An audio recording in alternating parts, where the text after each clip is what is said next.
Itu datang bukan sebagai ulama, bukan sebagai mualaf, bukan orang yang mendapat hidayah. Snowhook itu adalah orang yang meneliti Islam, dipercaya oleh umat Islam, hampir murtad.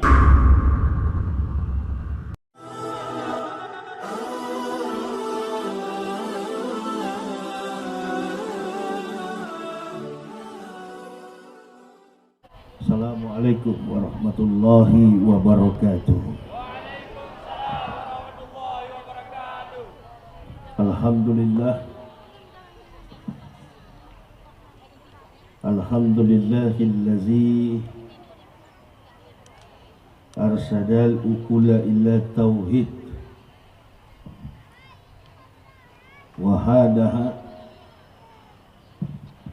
wa auduha adillata wahdaniyati wa jallaha wa abtala bibarrohinil haq subahal batil.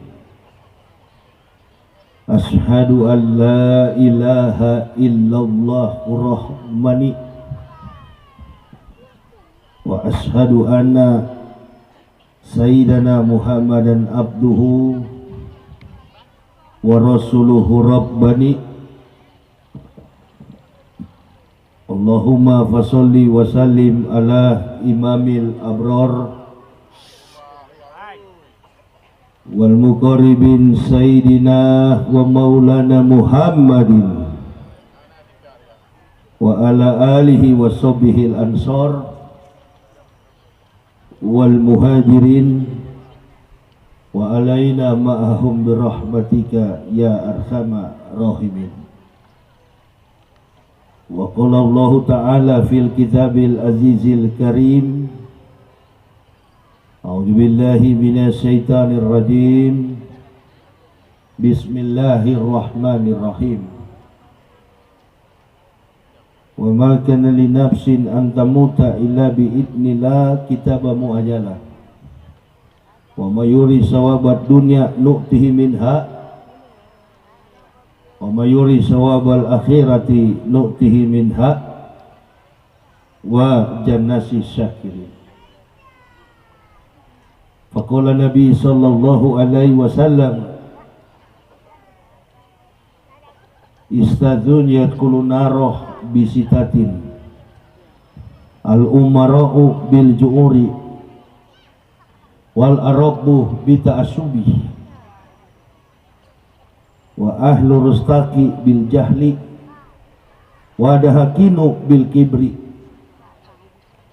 wa tujaru bil hiyanati wal ulama'u bil hasad. Man tamassaka bi sunnati inda fasaddi umati Allahu ajru mi'ati sahidin. Ibu bapak, saudara-saudaraku rahimahkumullah yang kami hormati, musyawarah pimpinan daerah atau dalam hal ini yang berhadir bersama-sama dengan kita, Bapak Wakil Bupati Kabupaten Aceh Utara Provinsi Nangro Aceh Darussalam beserta jajarannya, yang kami hormati Bapak Kapolres, Bapak Wakil Kapolres yang berhadir bersama-sama dengan kita pada acara momentum Maulud, Bapak Dandim Aceh Utara atau yang diwakilkan,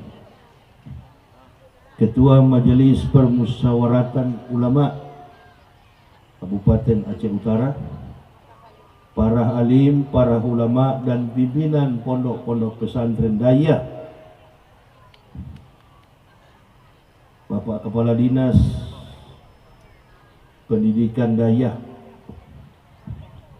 dalam hal ini Pak Abdullah hadir bersama kita, musyawarah pimpinan kecamatan Syam Talira Bayu, Pak Camat yang sudah memberikan sedikit pengantar dalam momentum peringatan Maulud, yang beberapa statement beliau juga saya garis bawahi. Yang kami cintai panitia penyelenggara tabligh akbar, dalam momentum pelaksanaan peringatan Maulud Nabi besar Muhammad sallallahu alaihi wasallam 1441 Hijriah atau bertepatan dengan tanggal 28 Januari tahun 2020 Miladiah, beserta jamaah kaum muslimin wal muslimat rahimakumullah.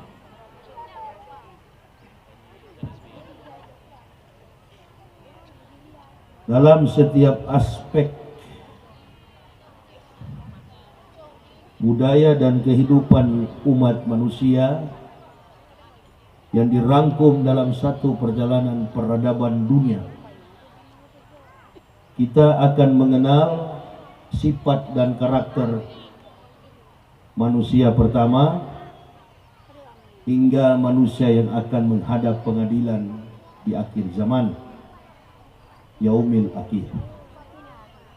Ketentuan dan ketetapan inilah kemudian dari sekian banyak manusia yang diciptakan oleh Allah, dari generasi manusia pertama Adam alaihissalam yang diciptakan Allah dengan segumpal tanah liat, kemudian proses berikutnya dalam studi kasus dalam proses biologis,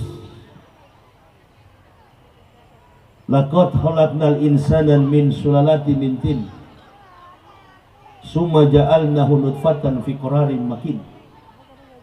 Artinya second proses ini, manusia dihadirkan di tengah makhluk sesamanya dalam konteks biologis. Terjadi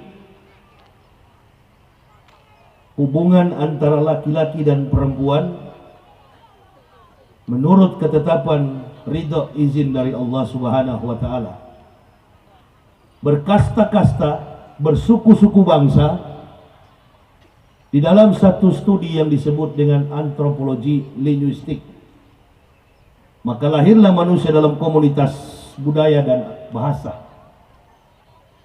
Yang saya maksudkan ialah setiap generasi umat manusia yang diutus di muka bumi,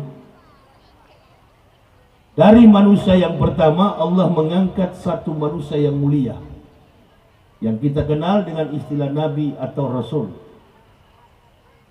Allah mencontohkan akhlak dan kepribadian mulia manusia ini dengan mencontohkan sikap, karakter, iman dan keyakinan melalui individu para nabi. Maka dalam catatan studi teologisnya, 124.000 nabi yang diutus oleh Allah. Dalam catatan generasi manusia hingga akhir zaman ini, nabi yang terakhir adalah Nabi Muhammad sallallahu alaihi wasallam. Kenapa tentu kita bertanya, Nabi Muhammad tidak diletakkan sebagai nabi yang pertama, kok nabi yang terakhir? Biasanya sesuatu yang datang terakhir itu adalah sesuatu yang melengkapi yang sebelumnya. Di dalam pertemuan Maulud begini,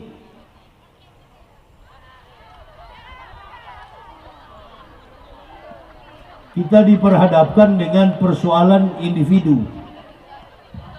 Jadi tidak mengenal suku, tidak mengenal kelompok, tidak mengenal budaya.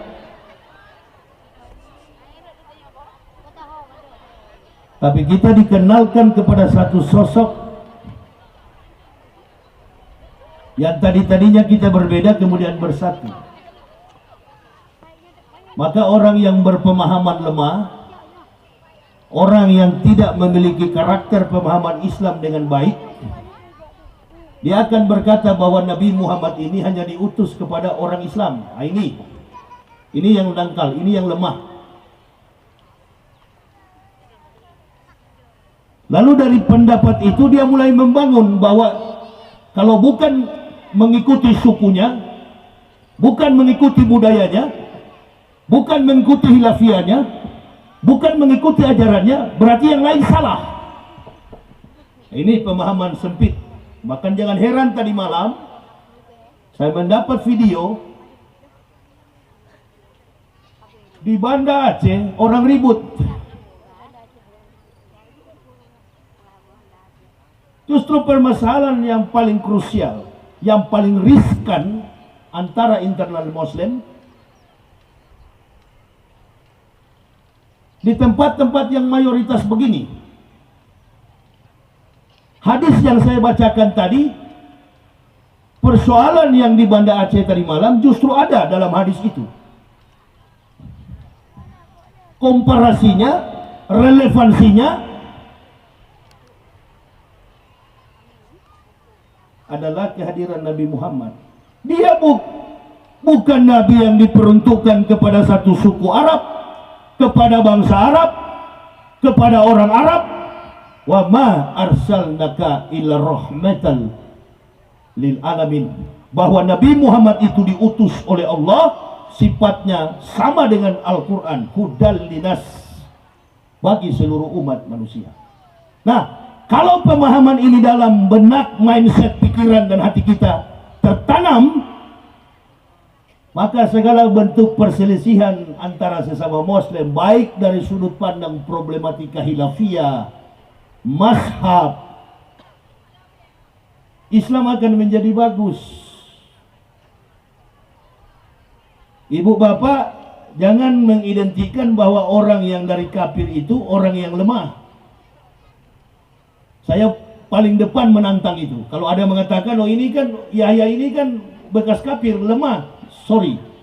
Justru ibu bapak dan saya nanti kita uji siapa kita yang mualaf. Dari sambutan Pak Camat saja tadi sudah mulai memicu asap. Tenang saja Pak Camat, tidak usah lagi singgung politik karena cebong dan kampret sudah selesai Pak. Dan Bapak orang Aceh masa tidak tahu kultur Aceh. Di Aceh ini tidak mengenal cebong dan kampret. Di Aceh ini yang dikenal adalah persatuan di bawah garis ketetapan ulama, MPU. Kemana langkah ulama, ke situ masyarakatnya. Saya kasih contoh. Lama saja sedikit Bapak. Andaikan saya berhalangan, tadi kan sudah kosong di tengah sini Pak. Sudah, jangan ketawa, dengar saja. Tadi sudah kosong di lapangan. Datang si makhluk yang bekas kafir duduk, baru dia terkumpul. Ini yang duduk ini bukan ulama padahal. Bukan pejabat. Hanyalah kasihan manusia kafir, ampasnya kafir yang Allah berikan hidayah. Hati-hati dan hati-hatilah kita. Ini maulud ini adalah detektor untuk memperbaiki, mendeteksi kemampuan pikiran dan hati kita. Makanya Nabi Muhammad itu dikenal sebagai Nabi yang tidak hanya oleh orang Islam. Nabi Muhammad ini kalau kita bersolawat kepada beliau, bukan beliau yang suruh, kita yang berkewajiban. Allah dan malaikat saja bersolawat kepada Nabi. Allah dan malaikat saja bersolawat kepada Nabi. Orang-orang kafir memuji Nabi Muhammad. Tapi mohon maaf, beribu maaf, al-islamu mahjubun bil muslimin. Justru kita yang dari Islam kadang-kadang melunturkan wibawa Muhammad. Contoh, sudah jadi pejabat ditangkap KPK. Sudah jadi pejabat berkhianat kepada masyarakat. Lunturlah wibawa Nabi Muhammad. Orang yang mau masuk Islam ragu. Kafir punya kesempatan untuk menyalah-nyalahkan Nabi kita Muhammad. Padahal mereka tidak tahu Nabi Muhammad ini juga dihadirkan untuk mereka. Arsalnaka ila rahmatan lil alamin. Nah itu kalau pendapat manusia yang luas pemahaman Islamnya. Jangan dikapling-kapling. Makanya jangan heran kalau orang kafir menganggap Islam ini produk dari Arab. Bukan. Orang Arab sendiri saja banyak yang tidak Islami. Betul apa betul? Betul apa betul? Di Manado banyak orang Arab, di kampung Arab masih minum cap tikus ada. Di kampung saya Manado. Tapi dia dihadirkan untuk memperbaiki akhlak, memperbaiki moralitas kita. Jadi urusan maulud nggak ada urusan politik. Urusan maulud nggak ada urusan finansial. Urusan maulud adalah urusan perbaikan akhlak dan moral manusia. Laqad kana lakum fi Rasulillahi uswatun hasanatun liman kana yarjullaha wal yaumal akhir wa dzakarallaha katsiran. Di dalam diri Rasulullah Muhammad sallallahu alaihi wasallam terdapat tauladan yang baik bagi kamu, yaitu orang-orang yang mengingat yaumal akhir, hari kiamat, dan yang senantiasa mengingat Allah. Waskuruni askurkum waskuruni wala takfurun. Nabi Muhammad tidak akan kita paham kalau kita tidak paham tentang Nabi Isa. Nabi satu-satunya di dalam Al-Quran yang mengatakan akan datang Nabi Muhammad sallallahu alaihi wasallam adalah Isa alaihissalam. Tapi terlanjur dipahami oleh umat Islam dan Kristen, kalau bicara Isa selalu menghubung-hubungkannya dengan Kristen. Agama Nabi Isa itu adalah agama tauhid, yang mengatakan hari ini yang kita peringati Muhammad min ba'dismuhu Ahmad adalah Nabi Isa.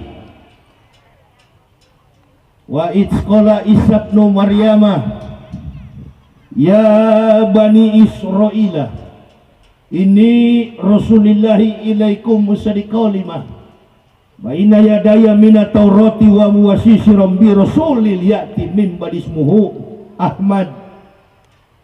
Quran surah As-Saff surat 61 ayat yang ke-6. Ingatlah wa itsqala Isa ibnu Maryamah, ketika Isa anak Maryam berkata, wahai Bani Israel, aku adalah Rasul Allah yang diutus di tengah-tengah kamu untuk menggenapkan kitab sebelum aku, yakni Taurat. Tapi akan datang seorang Rasul yang bernama Ahmad, Nabi kita Muhammad sallallahu alaihi wasallam. Pada waktu itu Nabi Muhammad belum datang. Karena jarak antara Nabi Isa dengan Nabi Muhammad itu 576 tahun. Nabi Muhammad dilahirkan 20 April tahun 571. Pada peristiwa Abraham menyerang Ka'bah, sehingga tahun kelahiran, tanggal kelahiran, hari kelahiran Muhammad disebut dengan tahun gajah. Karena kisah dan perjalanan historiknya, bala tentara daripada Abraha pasukan kafirun ini menunggangi gajah untuk menghancurkan Ka'bah. Lahirlah Muhammad pada hari itu, Isnain 20 April 571. Belum datang Nabi Muhammad, jauh sebelumnya, 600 tahun sebelum datang beliau, Al-Masih sudah menyampaikan. Hati-hati kita di dalam memahami Islam ini. Jangan saya bicara tentang Al-Masih mulai curiga, ini kan bekas Kristen, jangan-jangan kita orang Aceh dibawa ke Kristen ini. Ya, iya ya. Ini kan Isa kan Kristen, innalillahi. Siapa yang ajar Isa Kristen?